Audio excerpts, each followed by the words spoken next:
All right. Ladies and gentlemen, forgive me at this point if you don't see me looking straight at you, because over the last 3 weeks,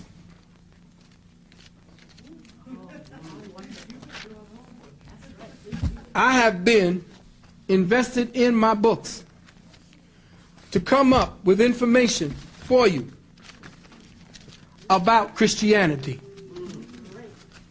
And I intend in this taping to give you as much as I can within the few hours that we have of everything that I could find, because it'll take me another 5 to 6 hours of another program to keep filling in the dots for you. But what you are going to have here is a scholastic breakdown and the historicities of what you good Christians out there have been worshiping. It is time to logistically put aside, to scholastically put aside, to intellectually put aside this farce called Christianity. Christianity is a hoax. It is time for us to delete our consciousness atmosphere of this presence. Now, why did I call it Vampires of Consciousness? Because that's the name of this particular tape. Vampires of Consciousness, the true historicity of the Church of Satan, Christianity. There is no Church of Satan outside of Christianity. All religion encompasses the Church of Satan. Now, why did I call it Vampires of Consciousness? Well, first, it is essential that we understand the nature of a vampire. We have to understand the nature of a vampire. One, it is a parasite by nature. Two, it feeds on the healthy, the innocent, and the unsuspecting. 3, it appears beautiful, mysterious, alluring, and powerful. 4, it sucks on the life stream of the host, depleting the life and light force until the host no longer knows who he or she is. 5, it affects and infects the host with a virus, quote unquote, until the host becomes one with the body of his Redeemer, one with the consciousness of the vampire. 6, the host loses his sense of self, no longer perceiving the world and reality from a knowledge of self, but from a perception or knowledge given to him by the vampire. That is why I call this particular tape on Christianity the Vampires of Consciousness.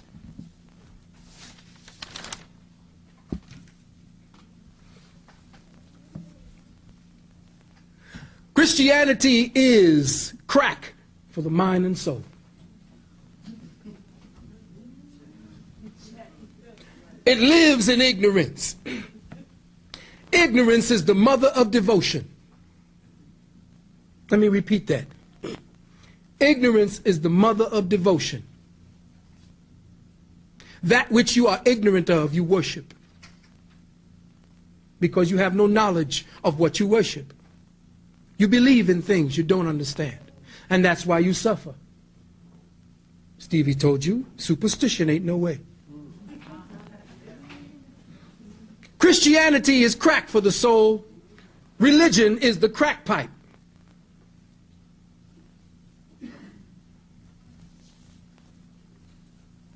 You need to go and check the book Edgar Allan Poe, The Pit and the Pendulum. What is The Pit and the Pendulum about? The Pit and the Pendulum was written by Poe about a story told by a prisoner who was in the dungeon of the Spanish Inquisition. In there they described everything that went on in the Spanish Inquisition. Now, I didn't have all of the different books. I couldn't find it. I couldn't stay in the library long enough, and I couldn't get to all my books. Most of my books are locked away in storage. The ones that I did have, if you could see my room, I wouldn't even bring you up to my room, because my room is like a paper blizzard. I sleep on my work. All right, that's how focused I become every time I want to put a particular program together. So I wanted to put together, first and foremost, the books that were banned, deleted, or rejected by the Roman Christian Church as apocryphal. Now, the word apocryphal means uninspired.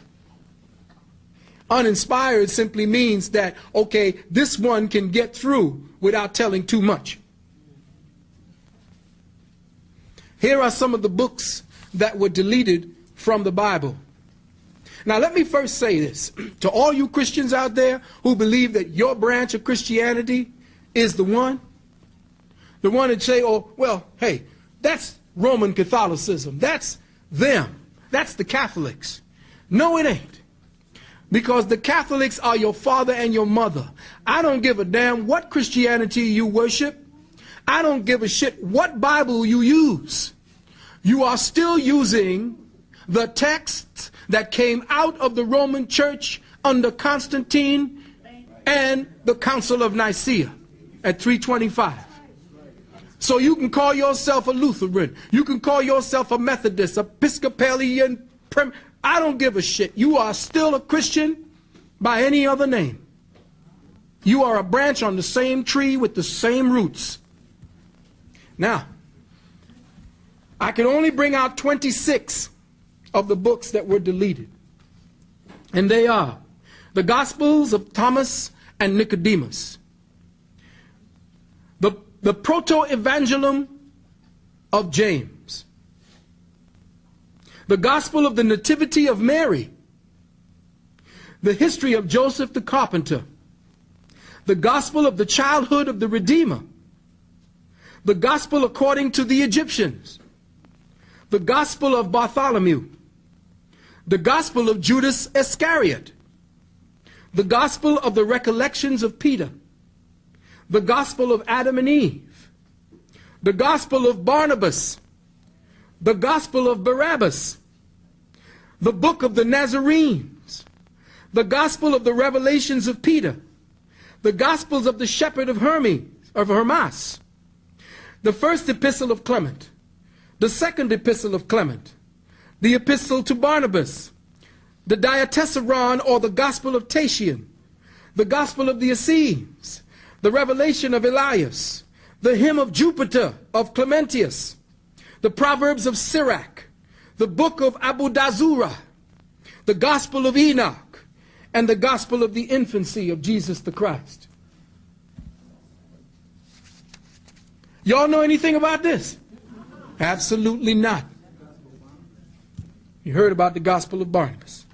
Well, that's one out of how many in here?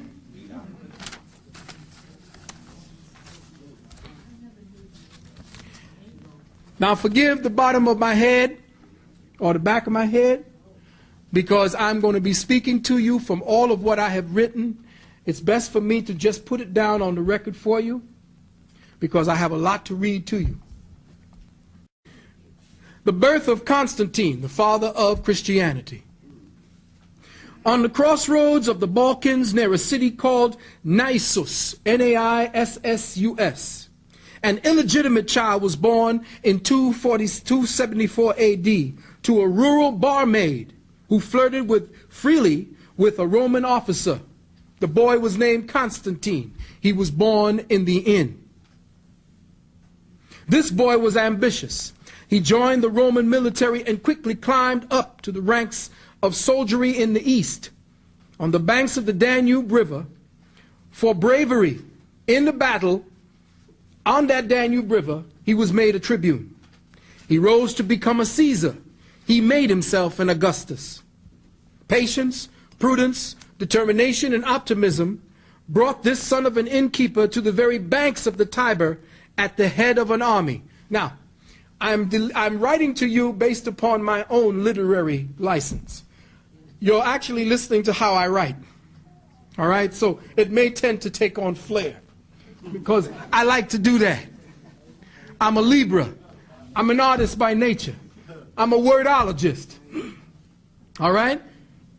So it's a little flavor in here, a little season. I think we're a little grown up now. We don't need, you know, Mary ran here. Jack saw this. All right? Across the bridge from Rome was Maxentius and his army, 200,000 strong. Now you just imagine Maxentius and Constantine across the river from one another, facing off to become the next Caesar. Now you got to remember that at the time of Constantine, Rome was about to go into the toilet anyway. And at that time, there were about 5 or 6 other thugs vying for the throne of Caesar. So there were all these little compatriots, almost like the gangs, little parts of the mafia. Whose family are you with? Constantine saw Severus try to take over Rome. Severus, somebody say something? Oh, Severus, the very man that Constantine followed. Severus went across.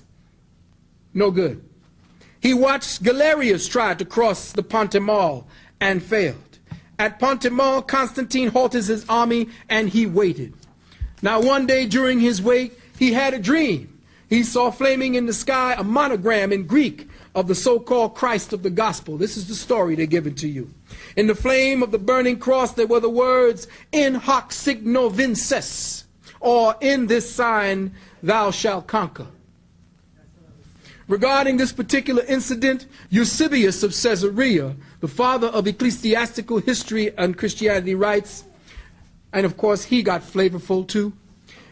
At dawn, Constantine set his artificers to work and had the sign made, beautiful with gold, gems. The Romans now call the sign the labarum. It was in the following form, a long spear. The spear of destiny is what the Illuminati during the time. Now this particular spear that Constantine made became the spear of destiny. This spear of destiny is what Hitler was looking for. When he began going across the Rhine trying to destroy everything, he was actually looking for this spear of destiny for the Pope. Because the Pope said that he would support Hitler if all the countries he conquered became Catholic. They shook hands over it and said, okay. Now, it was overlaid with gold, crossed by a piece laid over. On the tip of all was a crown, formed in gold and jewels interwoven, on which were placed 2 letters indicating the name of Christ, the Greek letter P being intersected by X exactly at the center. This was the first symbol of your Christ.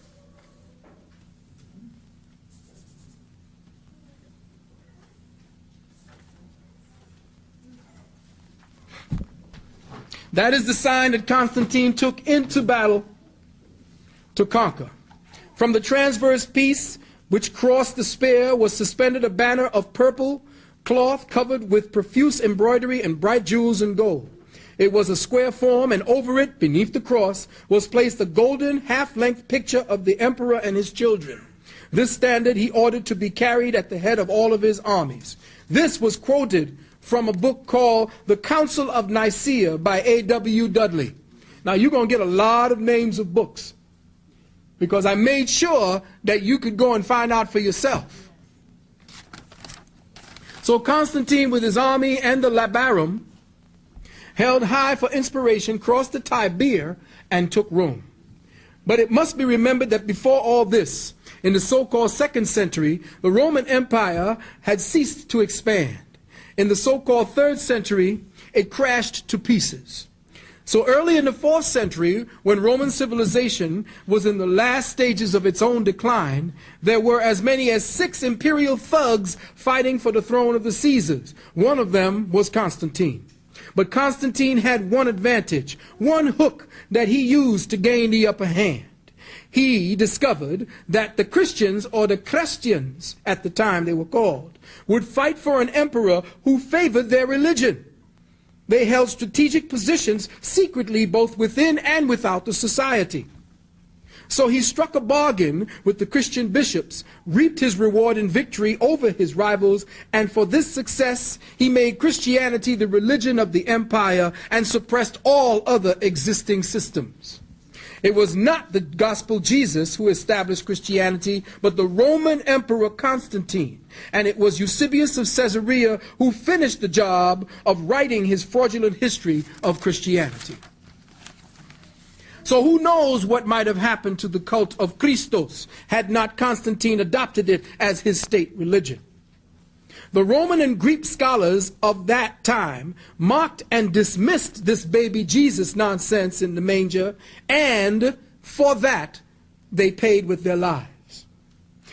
In the 4th century, Christianity rode to triumph. The victory was won, but not by Christian teaching. It was won by bloody swords and religious wars that continued to disembowel Europe over the next 1600 years. These wars in Europe had not ceased. Look at Bosnia today. Bosnia today is a continuation of that Christian war.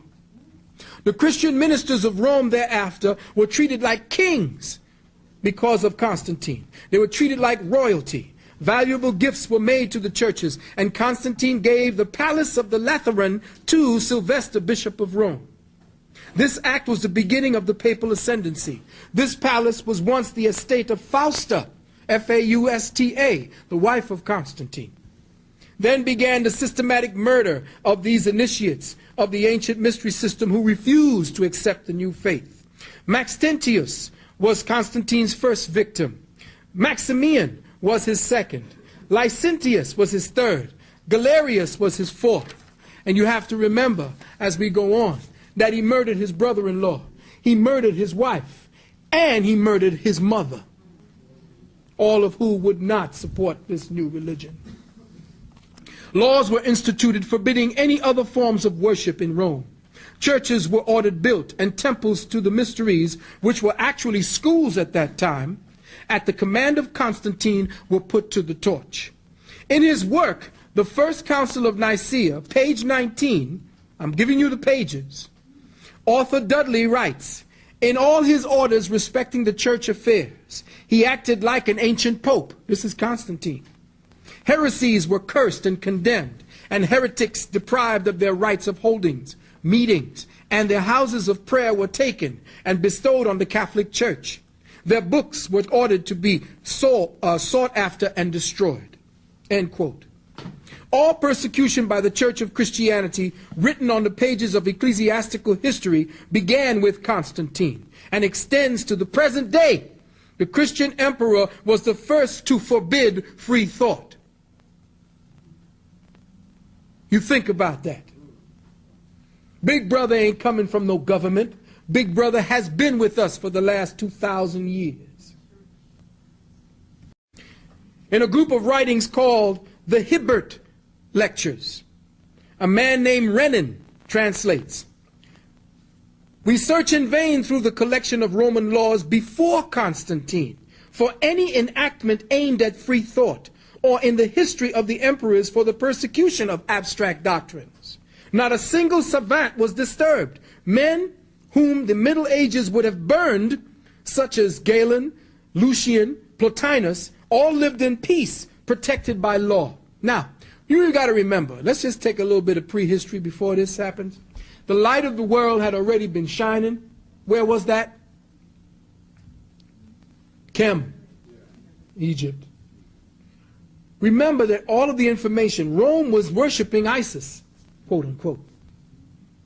Rome was worshiping Krishna. These were all present. All were accounted for in Rome. Rome was essentially an open place where you can actually come and study, set up your own schools, and deal with your own teachings. There were at least 5 or 6 different forms of scholarship in Rome during that time. There were black emperors. They don't ever tell you about that. Septimus Severus was black. Constantine committed many atrocities, including the murder of, and I'm going down, Maximian, his wife's father. Basinius, his sister's husband. Licinius, his nephew. Sopater, his closest friend. Licentius, his other sister's husband. Crispus, his own son. Fausta, his wife, whom he suffocated in a boiling hot bath. She was his wife of 20 years. She bore him 3 sons. His own mother, whom he strangled with his bare hands. For all of this, the suppressing of free thought, the destroying of the ancient mysteries, the murder of all of his closest friends, and leading the church to victory over his enemies, he was canonized a saint. After his death, says Eusebius, effigies of this blessed man were engraved on Roman coins, sitting in and driving a chariot, with a hand reaching down from heaven to take him up. This is from a book called The Life of Constantine by Schlegel, S-C-H-L-E-G-E-L. Such is the legacy of Christianity, a religion based on bloodshed, fraud, lies, a religion founded by greedy fools and confirmed by an assassin, Constantine the so-called Great. The atrocities of Constantine were not just limited to those I previously mentioned, but he also bled to death his theopolitical rivals, threw the unbelievers down into wells, and caused countless to die in crusades to defend the faith. In the book titled The Decline and Fall of the Roman Empire, Gibbon, the historian, says, the Church of Rome defended by violence the empire which it had acquired by fraud. I ain't saying this. I'm putting it so that you, good Christians, could go back and tell your good Christian ministers who keep spouting that bullshit from the pulpit where they get it from. We ain't scratched the surface yet. Just gonna give you just this is just running through the beginnings, because there's so much more to tell you. I got 3 or 4 books that I'm gonna read off to you. It's all right, they don't want to hear about it. They got one book, they're reading from a goddamn book anyway. So what makes this book the only book? They don't even know where this book came from. Do you know, you good Christians out there looking at this, to tell me I don't know what I'm talking about, where you think this book came from? You think God reached down with a hand and started writing on some paper because some ass put up a piece of parchment? You really believe that crap? Then you need to be enslaved. You need to be a slave. You don't even want to use the brain that God gave you. Now, Christianity was so full of shit that they even coined a phrase for the literature. They call it pious frauds.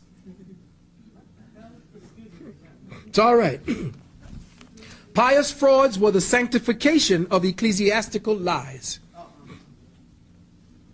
The following are direct quotes from Christianity's founding fathers, which depict the type of theological ethics practiced by them in drafting the books that would be later used as divinely inspired of God. To begin with, Jeremiah told the priests of his time that they were liars. Just go to chapter 8, verses 8 and 9. Jeremiah told you that the priests were full of shit. The priests read that and you don't get it. Who you think they are? And we see it again in 2 Kings chapter 22 verse 8. Hilkiah himself was a scheming liar, because Hilkiah came and brought some kind of book he said just came out of nowhere, presented it to the king. The king was so taken aback he tore his clothes off and said, give this man anything he wants. The apostles themselves accused one another of being liars and blasphemers. Just read Revelations 2 verses 2 and 9. Read it, Revelations chapter 3, verse 9. It appears that the lying, scheming, and forgeries were continued by the Christian church fathers up to this day. T.W. Duane writes in a book called The Bible Myths. Now this book is extremely hard to get. The only way you're going to get it is in a photograph copy form. T.W. Duane, in his book The Bible Myths, page 434, it was a common practice among the early Christian fathers and saints to lie and deceive if their lies and deceits helped the cause of their Christ. Lactantius, Lactantius, the eminent Christian author, who from the beauty of his style of writing was called the Christian Cicero, writes, "Among those who seek power and gain from their religion, there will never be wanting an inclination to forge and lie for it." This is taken from Middleton's Letters from Rome, page 51.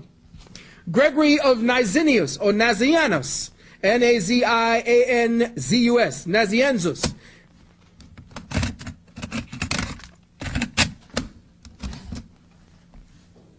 in writing to Jerome, now this is what Gregory, they picked up some of the letters that Gregory wrote to Jerome. He says, "A little jargon is all that is necessary to impose upon the people. Our forefathers and doctors have often said not what they thought, but what circumstances and necessity dictated." Eusebius, the celebrated bishop of Caesarea and one of the architects of the Nicene fraud that became Christianity, said in his ecclesiastical history, go into your books, your ecumenical schools, and look for Eusebius of Caesarea and get his book called the Ecclesiastical Histories. Lies about Christianity came into being. Of this, Eusebius Gibbon, the historian, writes, the gravest of the ecclesiastical historians. Eusebius himself indirectly confesses that he has related only what might rebound to the glory, and that he has suppressed all that could tend to be a disgrace to his religion. Such an acknowledgement will naturally excite a suspicion that a writer who has openly violated one of the most fundamental laws of history has not paid a very strict regard to the observance of the other. And the suspicion will derive additional credit from the character of Eusebius, which was less tinctured with credulity and more practiced in the arts of courts than that of almost any of his contemporary. So what he is saying to you was, like a lawyer, he began to frame the truth. Because that's what a lawyer does. He doesn't necessarily give a damn if you kill somebody. He is about to frame the truth to get your ass off. Well, this is what Eusebius has done. The fact that he was a lawyer and the fact that he was a Christian made him doubly dangerous. And this was written from a book called Gibbon's Rome, volume 3, pages 79 and 80. Now, think about it, you good Christians, especially you scholarly Christians who think that I don't know my facts and I ain't got them straight. On what is this Christian religion based that certain information must be suppressed to save it from disgrace? Is it ever necessary to suppress truth for the good of any cause? Would the truth make men free, like John 8:32 says, actually disgrace the religious teachings of your Jesus Christ? In fact, throughout this entire seminar, we will expose the kind of work done by these early Christian fathers, who admitted that they suppressed all that they could tend to find that was disgraceful to their religion. We will see that, A, the four Gospels are false. B, the Gospel stories of Jesus are only a plagiarized invention. C, that the ancient ruins of Kemet, Babylon, Sumer, Lemuria, the Maya, the Olmec, Toltecs, the Dogon, the Atlanteans had given up all their secrets and they're all now in the Vatican basements. D, the Crusades from the beginning of Christianity to the present fundamentalist resurgence was an attempt to destroy and snuff out the revealing light of truth.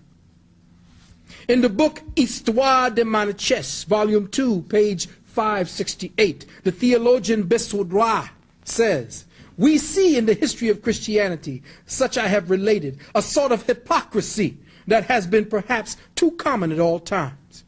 That church men not only do not say what they think, but do say the direct contrary of what they think. Philosophers in their cabinets, out of them they are content with fables, though they well know that they are fables. Nay, even more, they deliver honest men to the executioner for having uttered what they themselves know to be the truth. How many pagans and atheists have tortured and burned holy men under the pretext of heresy? Every day do hypocrites consecrate and make people adore the host or communion, though as well convinced as I am that it is nothing but a piece of bread.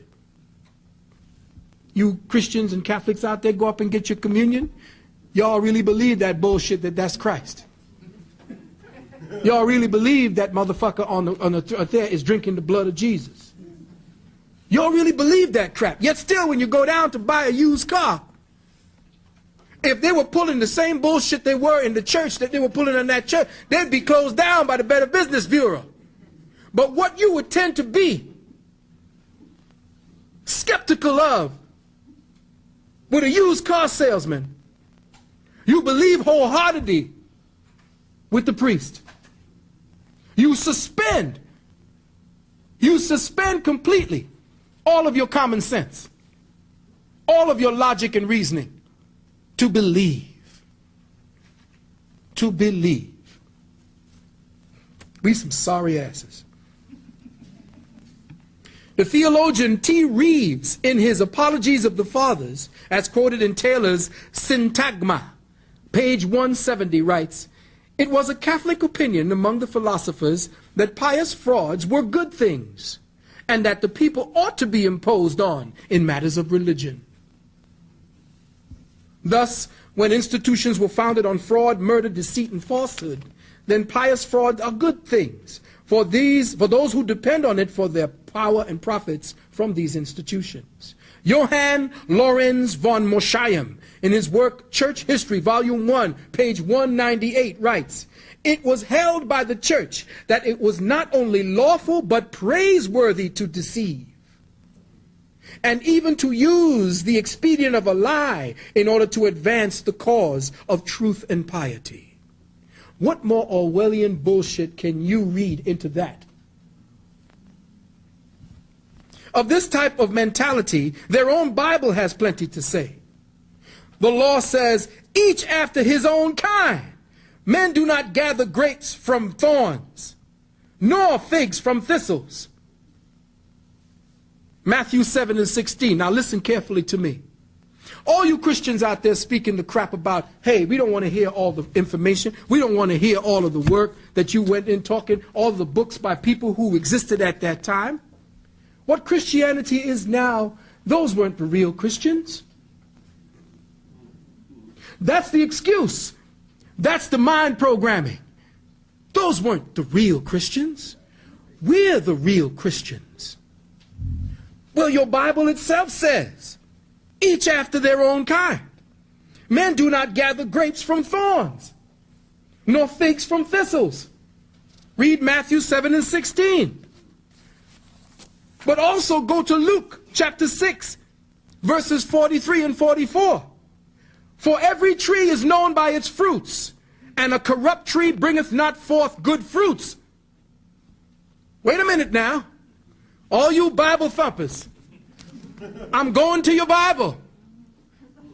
And I'm going to repeat, go to Luke chapter 6. Because you believe this bullshit. But we're going to go to the book now. "For every tree is known by its fruits." The tree of Christianity, as it is practiced for the last 2,000 years, was planted in the soil of ignorance, of murder, watered with the blood of innocents, sprouted and spread its poisonous fruits across the land, exported it to countries at the point of a sword. And in your Luke it states to you, that stupid argument to tell me that you are the Christians real now, but those weren't the Christians false back then. That the Catholics are not us. Oh, the Catholic is the church of Satan. We the real church. Where in the hell do you think you got this Bible from? But wait. Let's just take it a little bit deeper. Let's go into the Old Testament. We touched the New Testament. Let's go to the Old Testament and hear what they got to say about what Christianity was then and what you believe it is now. Let's go to Job chapter 14, verse 4. And it says, "No one can bring a clean thing out of an unclean."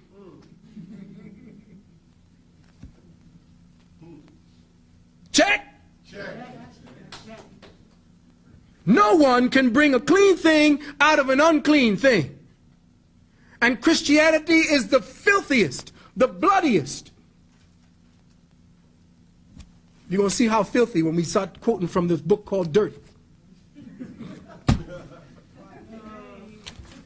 Oh, I went real deep. So the cause of truth and piety cannot be advanced by deceit and lies. These only bear fruit after their kind. Listen to me, brothers and sisters. The cause of truth and piety cannot be advanced by deceit and lies. They bring fruit after their kind. And this is exactly what this society reflects today. We have been eating on the fruit of religion and Christianity. We have been nurtured by this poison, and so every part of our thinking process has been polluted. Everything that you learn in school, everything you go to science to study, everything you go to the medical schools to study has been tainted, was started on the vine that Christianity planted. The fall of man and the salvation of man through Jesus Christ is a monumental fraud. There is no Jesus Christ. Never was a Jesus Christ. And I say that with all knowledge. I don't say it with a faith that I know there's another Redeemer. The only Redeemer is here sitting in this room. Us. We redeem ourselves from our stupidity. We redeem God. God don't redeem you. If you understood what God was, God is a malicious, unfeeling, unconscious force that we bring consciousness to by our existence. We are the civilizers of God. And that's some kind of something like, whoa, where you, Reverend Valentine has lost it. We civilize God. Only we can understand morality. Can you talk about morality from a God that just wiped out a half of a continent of people praying to Christianity? Where was Jesus about 25 years after his assumed presence on earth when Pompeii blew up and wiped out that whole city? That's your God. God is. It is an unfeeling, unthinking, unconscious entity of force. That's all you can say it is. That which we are is God in acknowledgement of itself. We put the civilizing energy into God. It is us that will redeem ourselves from the ignorance and our ignorant acts. Isaac de Casaubon, the ecclesiastical scholar, quoted in Taylor's Diegesis, page 44, as well as in Gill's Hebrew and Christian Records, volume 2, page 19, and writes, "It mightily affects me to see how many there were in the early times of the church who considered it a capital exploit to lend to heavenly truth the help of their own inventions, in order that their new doctrine of Christianity might be more palpable, readily allowed by the wise among the Gentiles. These officious lies, they were wont to say, were devised for a good cause."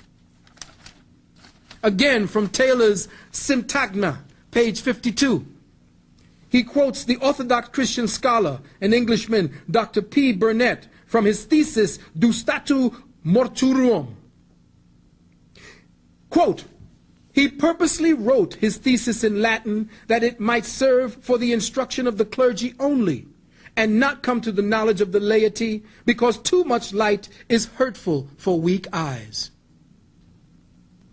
He not only justified but recommended the consummate hypocrisy of Christianity, and urged the clergy seriously to preach and maintain the doctrine of secrecy, the reality and the eternity of hell's torments, to maintain the fact that there was a hell when there was not, even though they themselves should believe of no such thing in kind. This bullshit can be read by the work of Eusebius himself. And I wrote the word bullshit there. He writes a ridiculous story about a king named Agabus who wrote a letter to Jesus and what Jesus wrote back in reply. This was in the Ecclesiastical Histories, book 1, chapter 14. Now here's a gem for you good Christians to check up on. Paul, the so-called apostle, admits to forging, lying, and deceiving for the sake of Christ. Let's turn to Corinthians 12, verse 16.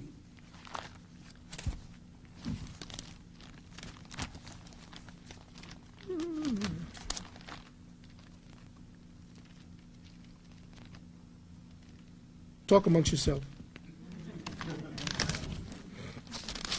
"And be spent with you, though the more abundantly I love you, the less I be loved." 16. "But be it so, I did not burden you, nevertheless, Being crafty, I taught you with guile.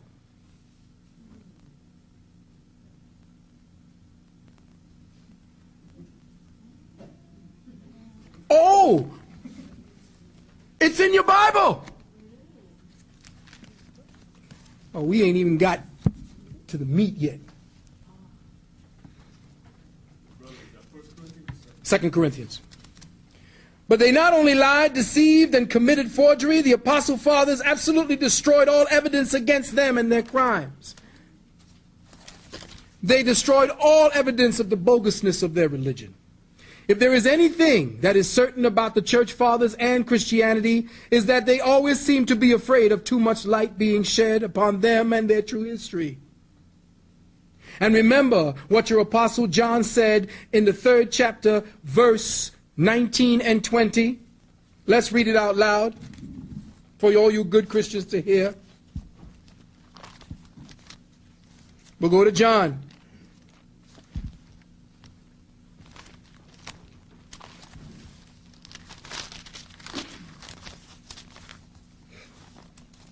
Verse 19 and 20, John chapter 3. And this is the condemnation, that light is come into the world, and men loved darkness rather than light, because their deeds were evil. 20. For every one that doeth evil hateth the light, neither cometh to the light, lest his deeds should be reproved. Everything about Christianity and its beginnings have been buried in the Vatican, away from the light. And what did they tell you about those who bury the light, the truth? They hateth, because their deeds are evil.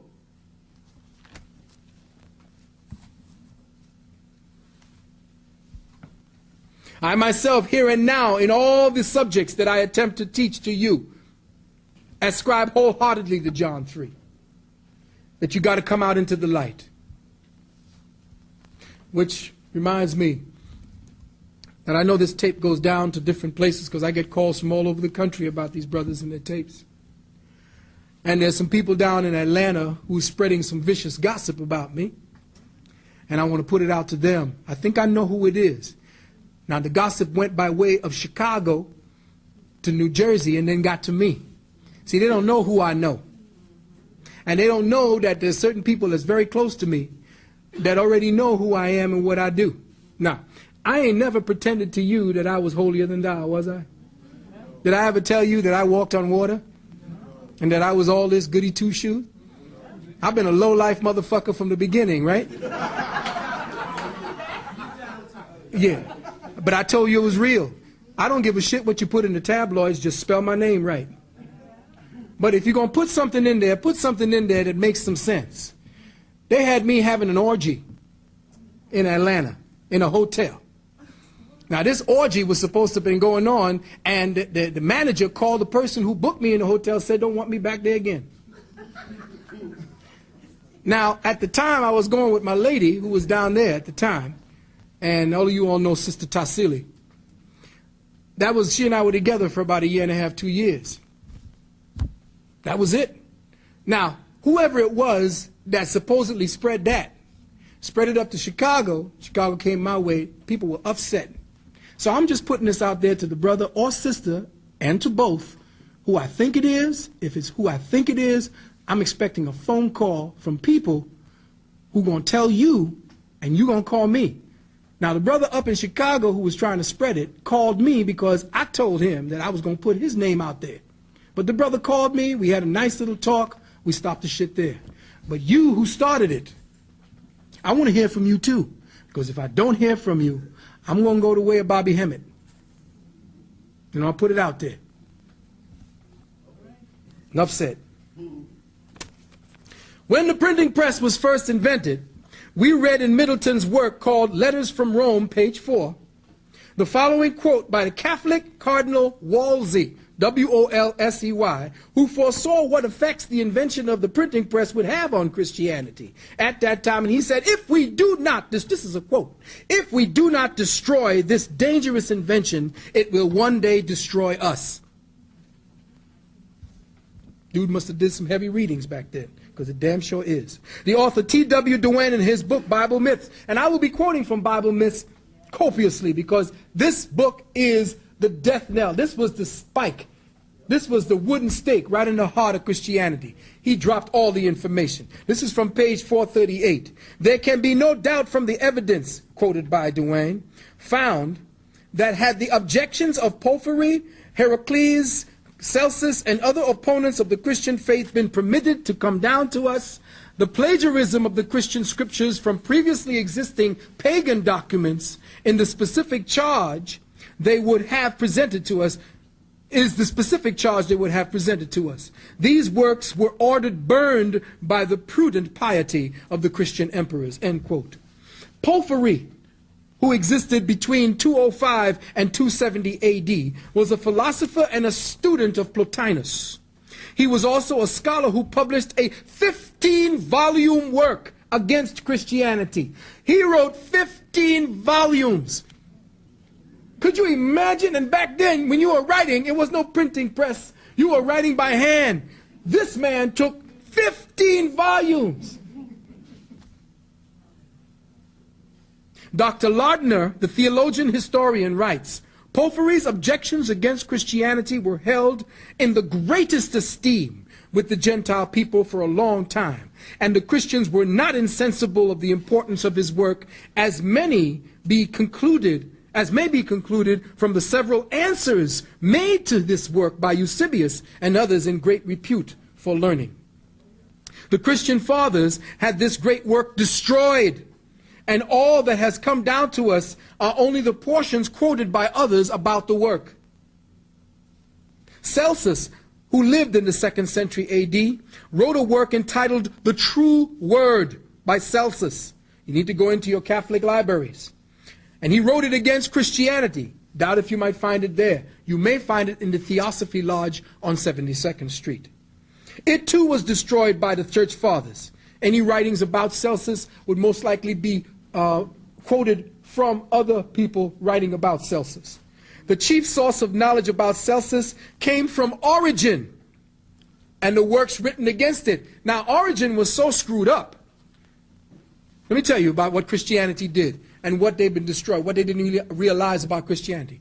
Origen was so completely out of his mind about Christianity, he had his wood cut off because he believed that his wood was leading him into sensual pleasures that were bedamned about it. He had the bad boy cut off because Christianity told him, and in the time when Christianity began to flower through the 1st, 2nd, and 3rd centuries, mortification became the order of the day. The filthier you are, the more mortified you became, the closer to God was the actual principle. That's what they told you. The filthier you were, the closer you were to God. Now we continue with ecclesiastical lying and forgery. Bishop Warburton states, a lie has no legs and cannot stand, but it has wings and can fly far and wide. Lord Montagnier writes, a liar would be brave before God while he is a coward before man. My brothers and sisters, it required an age of darkness, at least 1,500 years, to force the doctrine of Christianity onto humanity, and it has required a steady and continual darkening of the mind to make people believe in that doctrine. But the student of metaphysics will be released from that darkness. Much of the works of the early philosophers who produced some potent arguments against Christianity, but as mentioned earlier, they were sought out and destroyed by the early church fathers. For example, the thesis of Celsus was sent to Origen by a man called Ambrosius with a request that he should refute or argue with it. Origen set about the task of doing this, and it was from Origen's responses that we learned about the arguments of Celsus. His writings are capsulized as follows. Celsus did not believe in miracles or the supernatural. He understood universal law to be the regular orderly orders of the day with no variation. He asserted that the only possibility of the existence of such a person as Jesus of the 4 Gospels that he could conceive depended upon him being a demon, based on all the shit he did in the Bible. Jesus displayed none of the qualities that he deemed essential displayed all of the none of the qualities that he displayed as a demon. He therefore rejected these pretensions as being inconsistent with his philosophy. But he believed that even on the basis of the philosophy that permitted the supernatural, he claims for Jesus that the same claims for the supernatural must be rejected. So his arguments are made to become that of a Jew. The Jew rejects the virgin birth of Jesus. The true story of Jesus was that of Mary was that she was divorced from her husband and wandered about, fell in with a Roman soldier named Panthera, and this man was the father of Jesus. So she was hoeing about for a little while, hoeing and scoring at the nightclub inns, just like Constantine. Now, wait a minute, check this out. Let me tell you something. Christianity is the one that makes you think that you're born out of wedlock. You are a bastard child. That's a lot of bullshit, because let me tell you something. If you look at all of the stories and the mythos of all the saviors born, all of them were conceived based on an illicit relationship. The so-called quick pregnancy of the bastard child coming into place, those are the most intelligent children. The ones that come from the one-night stand. Because there is no exhaustion of the seed. Usually when you see each other, it's like, come on. And after the come on, bang, get pregnant, that's the strongest moment. The most passion at that particular time. All of your saviors came this way. Look at Zeus. When Zeus saw Aphrodite, he said, damn. He said, damn. But he was married. Now, Aphrodite was out there bathing, looking good in the water. He knew he couldn't sneak up as a bull. He couldn't sneak up as anything else. How do you sneak up on her? He changed himself into a swan. Now, I don't know what Aphrodite was thinking about. But this is the myth. The same damn myth happened when Mary, here's Joseph now, he just got a new bride. My boy said, oh yeah, we're going to get to the nuptial bed. But he's a virgin, and the Lord said, no, you can't have none. I'm going to have her. So what comes down? A dove. Check it. Now that's some sick shit. Now you know why? The early church fathers was into fucking cows and sheep. That's right. There's a law. An ecclesiastical law. From you can't fuck sheep. That's where Christianity came from. They had to write a law. I think it was Pope Innocent or Pope Leo. Had to write it down for these priests. Stop fucking the little boys and stop fucking the animals. It's deep. This is what you... Wait a minute. Let's go back. Yeah, they're still doing it now. For every tree is known by its fruits, and a corrupt tree bringeth not forth good fruit. No one can bring a clean thing out of an unclean thing. Yes. Also, they say Mary was an immaculate conception. Yeah. Then when you look about, when I studied and found out what immaculate conception meant, that just meant two people dealing on a spiritual. Yeah, but immaculate conception is the virgin birth, which is something I'm going to go into when I'm writing my other book. And my mother was one. Well, yeah. Well, you see, in those days, if you were not born of a father, you were actually looked down on. As a matter of fact, in those days, the son could get you pregnant. Now, if you can get pregnant from the sun, because have you ever checked out sperm? Have you ever checked out what sperm look like? They call sperm what? Ora seminalis. Listen to the words.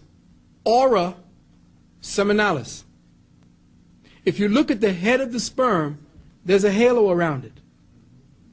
There's a light in it. So, essentially what you have, sperm is nothing more than the condensed tincture of sunlight. The essence that goes into creating the feminine principle, though part of the sun, her particular wavelength is silver. So gold is male, silver is female. These alchemic principles are what go into creating life. That's the bond. That sets up the chemistry. K-H-A-M. History. All right? So understanding that the male sperm is nothing more than a transport system for light. And it is actually not the sperm that's creating the implosion that creates the explosion called life. It is the light that it is bearing. Okay? Check? All right, now. As a matter of fact, when the story goes that when Joseph found out she was pregnant, he took her back to the temple where he got her. He said, what the hell's going on? And then they said, when Elizabeth said, hell no, get out of here. When got her husband, who was the head of the temple in Jerusalem at the time, and he got the soldiers to kick Joseph out. That's why they had to leave. Take her. She's yours now. Now, the argument goes as follows. One, if Jesus was God, as you hear John 1:14 states, would he have chosen such wicked and worthless men as we find in his apostles? Because they were stupid. Two, if he knew that Judas would betray him, why did he make Judas his companion? Three, these are logical questions. Three, the story of the crucifixion and the resurrection are especially stupid and absurd. Jesus was condemned publicly before the eyes of all. No one could doubt this. If he rose again, why did he not make his justification as public as his condemnation? Would he not have confronted his judge, his accusers, the general public, and given irrefutable proof and evidence that he was not a fraud, but he was the Son of God? Four, who saw Jesus after he rose from the dead? A half-insane woman and one or two of his followers. Now, wait a minute. I'm the Lord come down in the flesh. I'm standing before everybody in the Sanhedrin in the crown of thorns being persecuted, talking shit. Yet, to prove who I am, I come back to the dead just to stay in hiding? If your divine purpose, as all these priests keep telling you, was to come and show the lowly people what was going down by your sacrifice, by hanging on the cross, by dying and then coming back, why would you not let everybody know? In the second part of his thesis, Celsus tests the beliefs of Christians by philosophical principles. He shows that the Chemites and the Greeks previously taught all that was true to Christianity and had it in a nobler and better form. He ends his document with a practical note to all Christians. Give up your stupid separatists and your tendencies to separate, to stop worshiping demons, and to join in all civil and military duties imposed on citizens of the state. He goes on to say that God is God and beautiful and blessed. He therefore cannot change.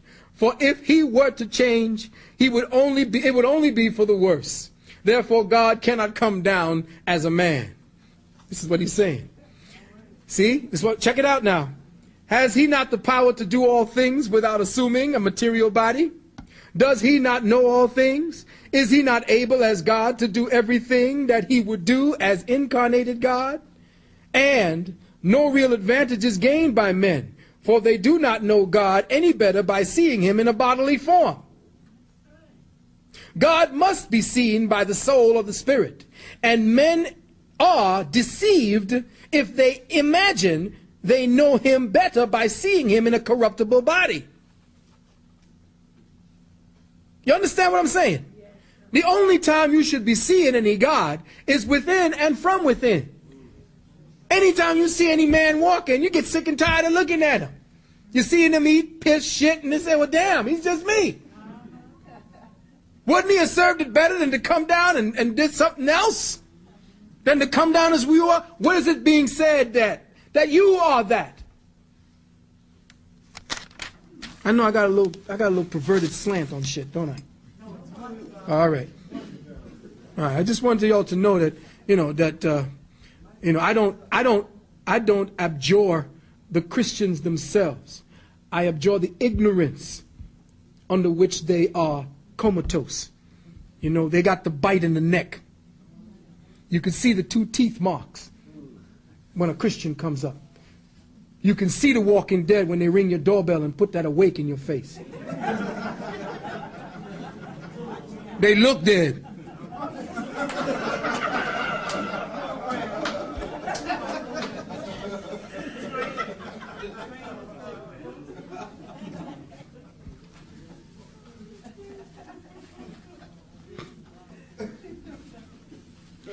Nor can the purpose of Christianity, a signs for the incarnation of God in the flesh, be regarded as true, much less logical. The nature of the whole, that is, the omniscience of being, is always one and the same. There is always the same amount of evil in the world as there is good. There is nothing evil in God. The evil is matter. You will understand that as we see it go on. God is continually making the evil serve the good, as always it has. This being the case, it is absurd to believe and assert that God would be especially interested only in a few members of the human race. He works always for the whole. Hence, the Judeo-Christian doctrine is patently stupid, peculiar, and absurd. Did God at the particular time suddenly arise from a coma and just like that resolve to rescue only a few Caucasoids that came out of the mountains to adopt Christianity and Judaism? By exhibiting the superiority of the ancient teachings, Celsus points to the circumstances that had the ancients appeal to reason, where the Christians, with absolutely nothing to appeal to reason, cries out with their ignorant masses to believe, to believe. He goes on to say that the doctrine of the Son of God was copied from Plato, who copied it from the Chemites. Now, as to the teachings of Paul, you got to remember Paul was the Christian. He was the one that was assigned the work of the church. Every time you turn on them blasted televangelists, they're running something from Paul. That Creflo dollar, boy. Creflo pimp a dollar. I decided to dedicate a portion of this lecture to Paul after I saw a television broadcast with the theological crack pusher Creflo Dollar and some other Christian shows called The Believer's Voice of Victory. These people were talking such bullshit with Paul was concerned that I decided to set the record straight. Now, again, I use the word bullshit right there for myself. The testimony of Paul, by all accounts, shows proof by evidence taken from the New Testament that Jesus the Christ, or Iesus, the anointed one of the 4 Gospels, is a mythological character. To this end, we will first examine the testimony of Paul, for he is the first Christian writer whose works had been allowed to come down to the masses. Paul, or Saul, is promoted by Christianity as the greatest writer of its earliest time. He seems to have done more than any other person to establish the Christian religion, if his alleged epistles contained in the New Testaments can be said to be true. I say this because of the true history of Paul we know nothing. We find no evidence as to when he was born, how long he lived, or at what dates the several events of his life occurred. It is said that he was sent to Rome sometime before the death of Festus, which occurred about 62 AD. It appears that he suffered martyrdom in the so-called Neroian, Drew Nero, executions during 64 AD. If any of the epistles of Paul in the New Testament were written by him, then they were prepared by one who lived in Jerusalem when Jesus the Christ of the 4 Gospels is said to have been teaching there. If the alleged facts of the life and work of Jesus were known to anyone of the first century of Christianity, Paul is the one who should have known about it most fully. If Jerusalem was the place of Paul's education, now you can look in Acts chapter 22, verse 3. They tell you that that's where he was taught. Then his education must have been going on at the time of the preaching and the death of this person called Jesus. This makes this inquiry and investigation even more eerie and strange if Jesus were a real person, that is, living and preaching at that time, that Paul never met him, much less knew anything of his teachings, since, as we were told by the Bible, that the fame of Jesus went out all over the world. Now you could talk about that. Matthew 4 and 24, Matthew 9, 26 and 31, Matthew 14 and 1. Mark 1 and 28, Luke 4, 14, 37, Luke 5 and 15. All of these are the Bible depictions that tell you that Jesus and his ministry were known throughout the world. Where was Paul? That he heard and knew nothing of these things. Paul admits that he never saw Jesus, except in a damn vision. Go to Acts 18 and 9. Go to Acts 9, 3 to 5. Go to 1 Corinthians 9, verse 1. Go to 1 Corinthians 15 and 8. You want proof? I'm giving it to you. Then it appears that he did not see Jesus in a vision, for the man that journeyed with him, those men who journeyed with him, stood speechless, hearing a voice, but seeing no man. Go to Acts 9 and 7. Go to Acts 26 and 14. He further states that the men with him heard not the voice. Go to Acts 22 and 9. Paul appears to boast of not seeing Jesus, not even meet him, nor even heard him. In Galatians 1 and 11, 11 and 12, Paul says, the gospel which was preached of me is not after man, but neither receiveth it of man, neither was I taught it, but by the revelation of Jesus the Christ. Now you know somebody wrote them words into his mouth. Think. Apart from this line being an obvious forgery, Paul is professed to have derived his knowledge from supernatural sources, from dreams and trances and visions. Acts 9, verse 3 to 9, Acts 26, verse 13 to 19. Dreams and trances and visions appear to be the foundation of all Christianity, from Constantine to Paul. Read Genesis 46, 2 to 4. Read Exodus 11 and 5. Read Exodus 12, 29 to 33. Exodus 14 and 25. Acts 12, 6 and 7. Now I'm writing that, I'm putting these down to you to tell you that you could go to all of these, because all of your church fathers keeps telling you that the only way they got to know about God is in visions and dreams. So what makes them so damn special that you can't do the same damn thing? Why must they codify it and qualify it for you? Give it a name that you're going to kneel down and genuflect and worship to. Why don't you give it a name? Out of these dreams, visions, and trances came the works that we accept as the word of God. And we accept it or we be damned. Ye must accept the book, because what? This is the word of God, the inspired word of God. Ye be born again or be damned. The silence of Paul relative to the alleged miracles of Jesus is difficult to understand. Nowhere in Paul's epistles does he speak about the wondrous works of his Jesus the Christ. Why is that? Of course not. All these miracles is hard to understand, and I will display the particulars so that all of you good Christians who believe in belief rather than reason. 1, Paul says he was reared and educated in Jerusalem. You can read that in Acts 22 and 3, Acts 26, 4 and 5. 2, as proof of his residency, he is documented as having consented to the stoning to death of Stephen. Read Acts 8 and 1. 3, Paul is advancing the cause of Jesus, but makes not a single specific reference to anything he ever said or did. On the other hand, he quotes quite freely from other prominent people. For example, in Corinthians 1, verse 2 and 9, Paul quotes as scripture a passage which both Origen and James admits was taken from an apocryphal work called The Revelation of Elias. It's one of the books they took out of the Bible. 2, in Acts 17, verse 28, Paul quotes verbatim et literatim from the phenomena. Now, phenomena written by the Greek poet Aratus, and from the hymn of Jupiter of Clentus.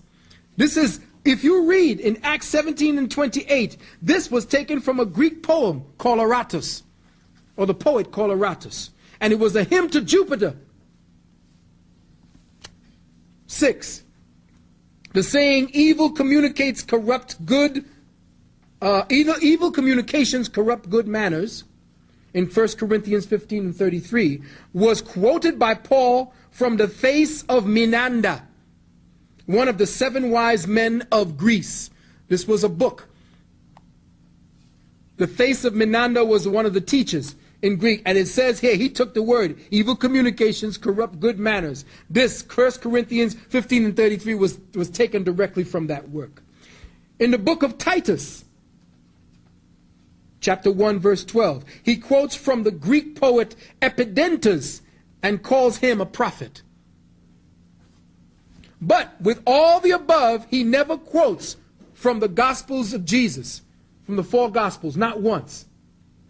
Why is that? 8, he never mentions the virgin birth in Matthew 1. Pardon me. Fine Paths of Consciousness, tape 1.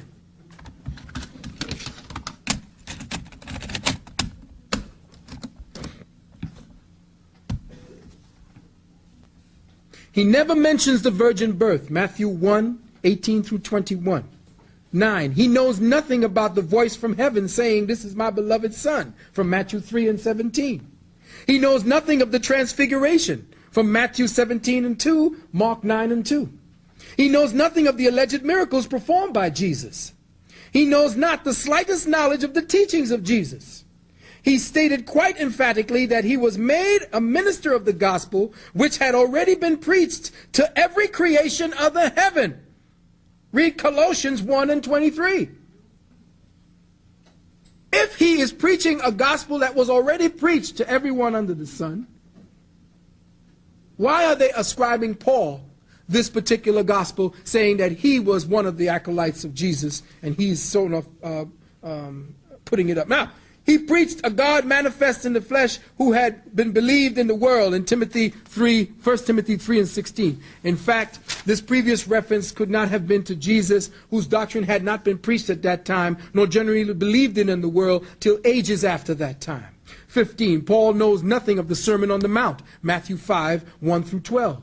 16, he knows nothing about the Lord's Prayer, Matthew 6, 9 through 13. He knows nothing about the parables. In all of his epistles, Paul quotes not a single word, not a single saying of Jesus. He never once cites signs and wonders rendered by or for Jesus. In fact, more than once, he speaks of his own miracles in 2 Corinthians 12 and 12.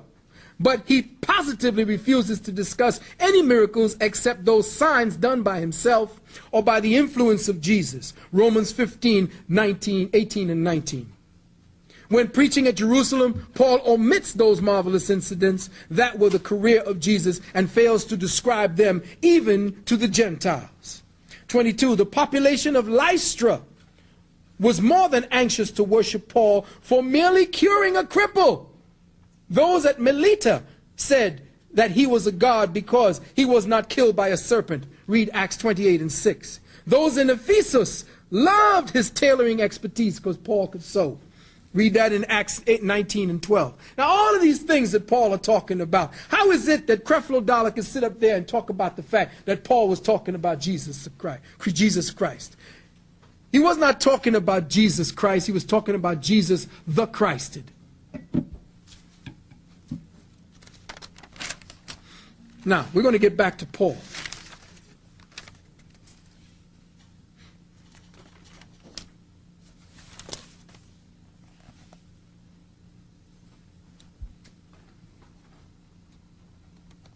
In the oldest Gospels, there appears in Matthew 2, verse 4, where the Christ should be born. Matthew 11:2 reads, John hearing in the person the works of the Christ. The Christ. In the same gospel, it is also stated that Jesus said to his disciples, whom say ye that I am? And Simon Peter answered and said, thou art the Christ. Then changed and charged his disciples that they should tell no man that he was Jesus, the Christ. In Greek, it was Christos. Hindu, it is Krishna, and it means the anointed. Now, the word Christ was used very liberally at that time for great potentates. Cyrus, the king of Persia, was called the Christ. Mithras of Persia was also known as the Christ. Heru, or Horus, was known as the Christ. Bel Minor was known as the Christ. Io was known as the Christ. Adonai was known as the Christ. Each of them was called the Anointed One, or the Christ. The title of the Christ, or the Anointed One, was applied even at the time to the King of Israel. The title of the Christ was applied to religious teachers, teachers of factions, necromancers, wonder workers, and even the magicians of the time were called the Christ. This common usage was shown in the Gospels themselves. Look at Matthew 24, 23, and 24. Look at Deuteronomy 13 and 1. Then if any man shall say unto you, lo, here is Christ, or there, believe it not. For there shall arise false Christs. Deuteronomy 13 and 1. There shall arise false Christs and false prophets, and shall show great signs and wonders, insomuch that, if it were possible, they shall deceive the very elect. False Christs tells you that the word Christs was used a hell of a lot more than we believe it was used. These statements show that the Christ was a title only. Therefore, it is a title. As a title, it cannot be a name. Thus, this is strong evidence that all passages in the New Testament which contains the word Christ as a name exposes the hand of the early Christian forgers at work, as he interweaved into the Pauline epistles certain spurious words and passages to fabricate evidence in an attempt to give validity and existence to a person that was completely unknown to history. It was only by devious customs and habits extended over thousands of years' time that the title the Christ gradually mutated into a name, and Jesus Christ, or later still Christ Jesus, became one designation. The name Jesus is a Latin transliteralization of the Greek Iesus, I-E-S-O-U-S, which in turn is transliterated from the Hebrew Yeshua, Yeshua, or Joshua, meaning Jehovah is salvation. In one form or another, this name appears throughout the Old Testament. During the Hellenic period of Rome, the name Jesus wasn't well received by the Jews because they saw it as a bastardization of Yeshua or Joshua. So many people with the same name Jesus adopted the purely Greek analog Jason. And this name appears in this form in the New Testament as well. Acts 17 and 5. Huh? Acts 17 and 5. Jason is another word for Jesus. Jason and the Argonauts. How many Argonauts were there? 12. Huh? And go to Romans 16 and 21 as well. After the so-called captivity, the name is seen frequently and is interchanged frequently with Jehoshua, the successor of Moses, who is called Jesus more than once in the New Testament. Look at Acts 7 and 45. Later on, the name Jesus became one of the commonest Jewish names appearing in the New Testament. See Acts 13 and 6, see Acts 18 and 7, and see Colossians 4 and 11. The name Bar Abbas is also Jesus, although it was deleted from the chief manuscripts by the Christian fathers, specifically Origen, who was careful to see that no sinner among these had borne the name of their Jesus the Christ. And you could read this in the Encyclopedia Britannica, 9th edition, volume 13, page 656. T.W. Dewan, in his book, Bible Myths, writes, "We know of a Jesus, son of Sirach, a writer of Proverbs, whose collection is preserved among the apocryphal books of the Old Testament. The notorious Barabbas, son of Abbas, was himself called Jesus. Among Paul's opponents, we find a magician called Elymas, the son of Jesus. Among the Christians, a certain Jesus, also called Justus, is known and written about. Josephus mentions more than 10 different distinct persons, priests, robbers, peasants, lowlives, and others, who bore the name Jesus, all of whom lived during the last century of the Jewish state." Who is this Jesus that you got hanging on the cross and you genuflect to every Sunday? The evidence appears very distinct and plain that Jesus the Christ of the four Gospels was unknown to Paul. The life story of Jesus the Christ of the four Gospels was not invented and written until 4 generations after the death of Paul. That is the only explanation that can be offered for the fact that Paul makes absolutely no references to the teachings and miracles of Jesus the Christ of the four Gospels. In fact, there is no proof that Paul himself actually lived. The Encyclopedia Biblica, listen, the Encyclopedia Biblica states, "It is true that the picture of Paul drawn by later times differs utterly in more or fewer of its details from the original legend has made itself master of this person. The simple truth has been mixed up with invention. Paul has become the hero of an admiring band of the more highly developed Christians."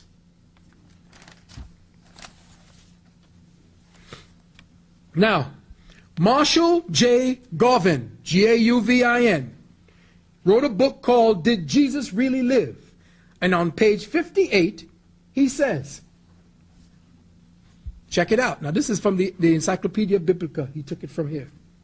"The Christian authority admits that invention has done its work in manufacturing at least part of the life of Paul, the earliest Christian writer.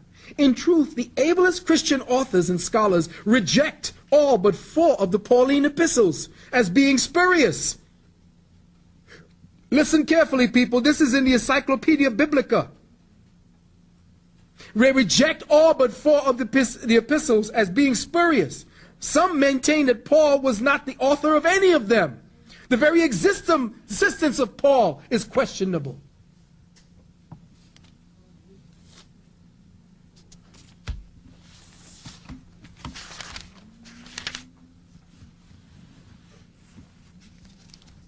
Give me a chance to get my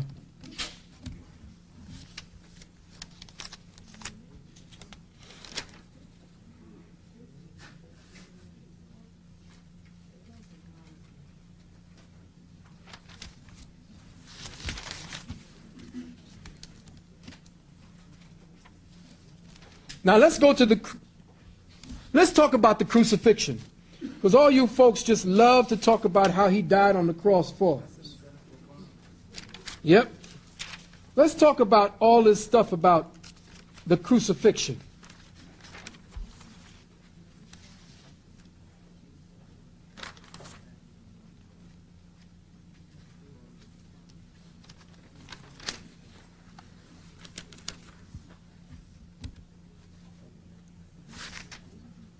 Okay.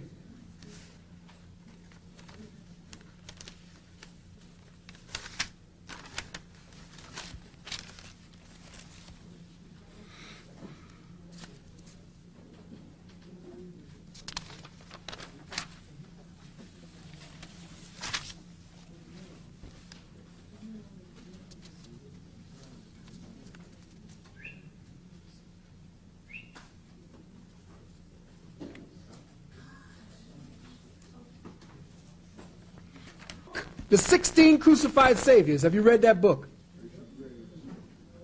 He knows it. Dr. Kersey Graves.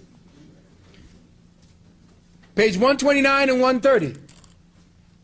Dr. Kersey Graves states, "We find that there has always been a margin for doubt amongst his own followers as to the fact that the crucifixion of Jesus Christ, and this in the very country and era of its occurrence. Many of the early Christians and contemporary Jews and Gentiles doubted it, and some openly disputed that it ever occurred. Others bestowed upon it the mere spiritual signification, and not a few considered it merely symbolical of a holy life. One circumstance calculated to lead to the entire discredit of the story of the crucifixion of Jesus Christ is the revelation in connection to it, a violent convulsion of nature and the resurrection of long-buried saints. Events not supported by any authentic contemporaneous history, sacred or profane. As these events must be set down as fabulous, they leave the mind in doubt. Listen to what he says. They leave the mind in doubt with respect to the fact of the crucifixion itself, especially when the many absurdities involved in the doctrine of crucifixion are brought into view. The connection with it, some of them so palpably erroneous that an unlettered idiot could see and point them out. Important point. If the canonization of saints did not take place until after the establishment of Christianity as a state religion, who in the hell are these saints that rose from the dead when Christ had just died? Think. In your Bible, they said that the saints were resurrected at the death of Christ. Which saints? Conjures up pictures of Michael Jackson and, you know, dun, dun, dun, dun. Thriller! You think about it. The saints arose from the dead at the time Jesus died, but Christianity did not come into being until what? 300 years afterwards. But the saints rose at the time. Yeah, okay. I'd like to know who the names of these saints are. All right. Who is it? Elijah, Job, Jeremiah, Samuel? Who? Huh? Now, what event did they say led to the crucifixion of Jesus? Let's look at John 11, 47 to 53. Come on, John.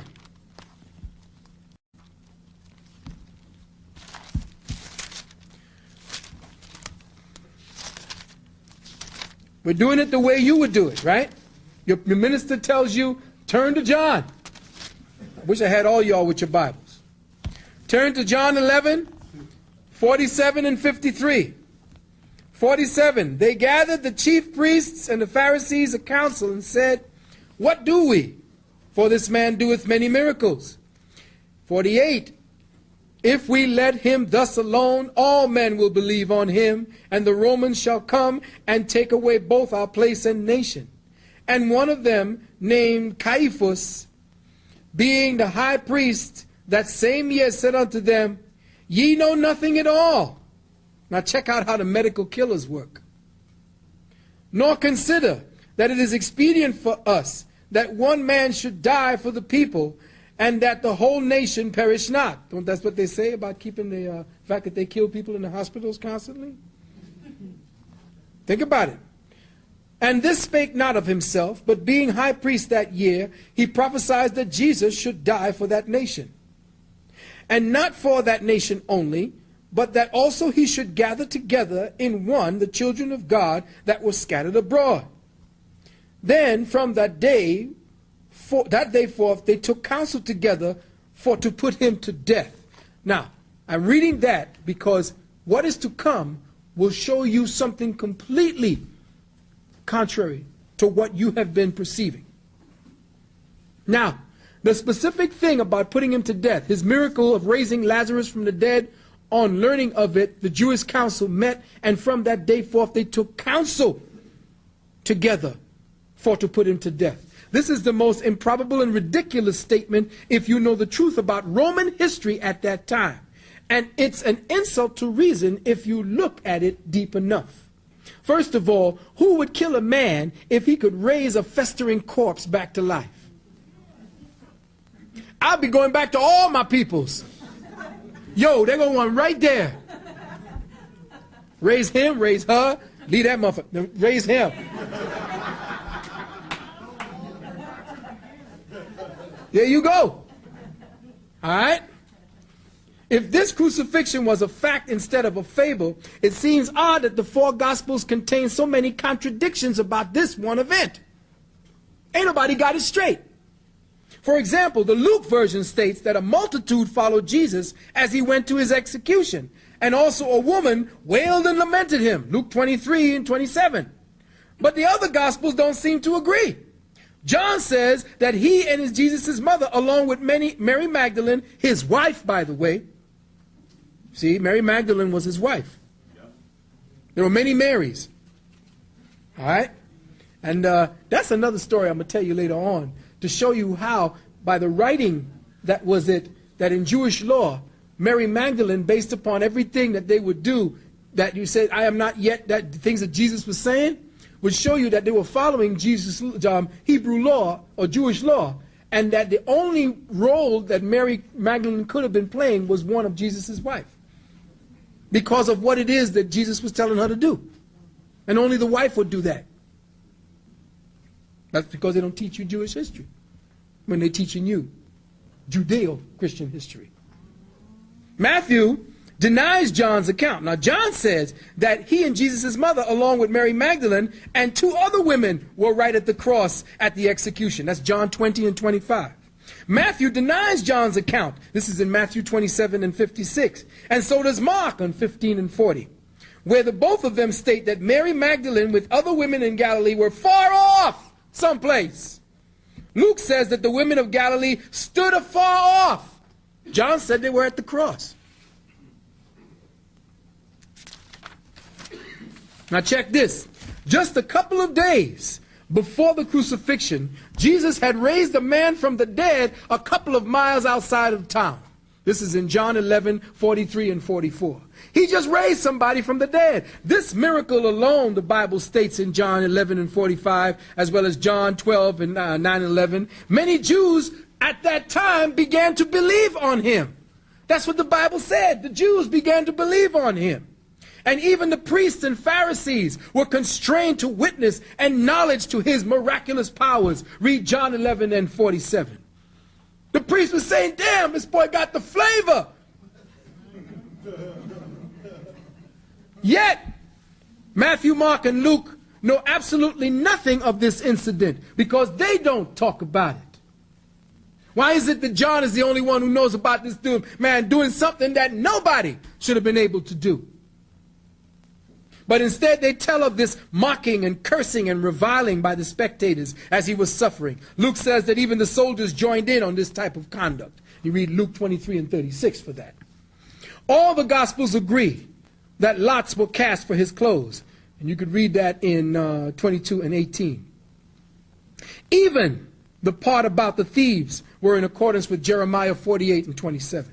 Jesus was buried very privately by one man, though John adds another figure, I guess, to one to carry the foot of the corpse, I guess. John 19, 38 to 40. Perhaps both men were rich, as was the requirement in Isaiah 53 and 9. This version of a super simple and unwarranted funeral for a man that worked incredible wonders just a few days before stinks of churchism.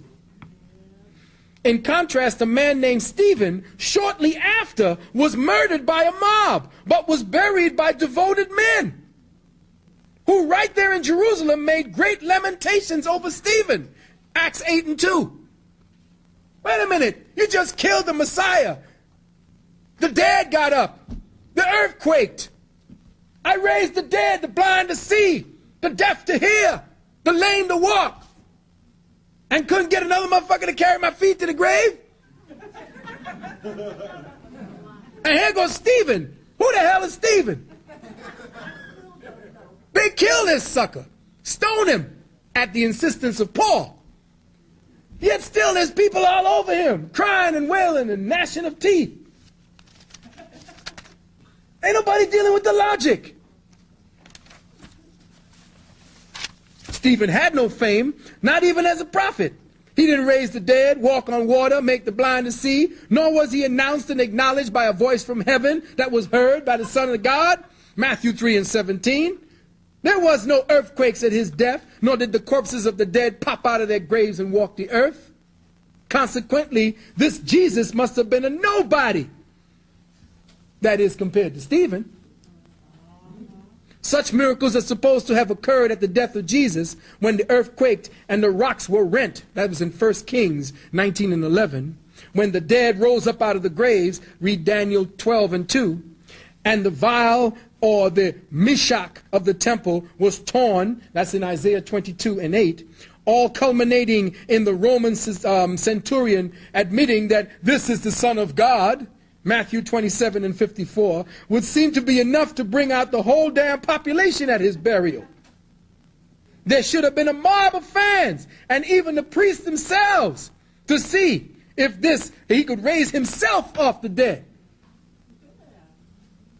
If he was getting ready to raise dead, I'd be at his grave. You kidding? Just like these paparazzi?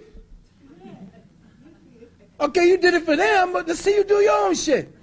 You only had more followers waiting under the barbership guy. Yeah, at Coney Island, yeah. And he's still laying there dead and rotting. That's in Cambria Heights. Cambria Heights. The priests could not have stopped any fans from attending the funeral either, because Matthew 21 and 46 made it quite clear that these priests feared the multitude. Matthew 21 and 46. So they weren't going to stop a multitude that supposedly knew this man made all these miracles.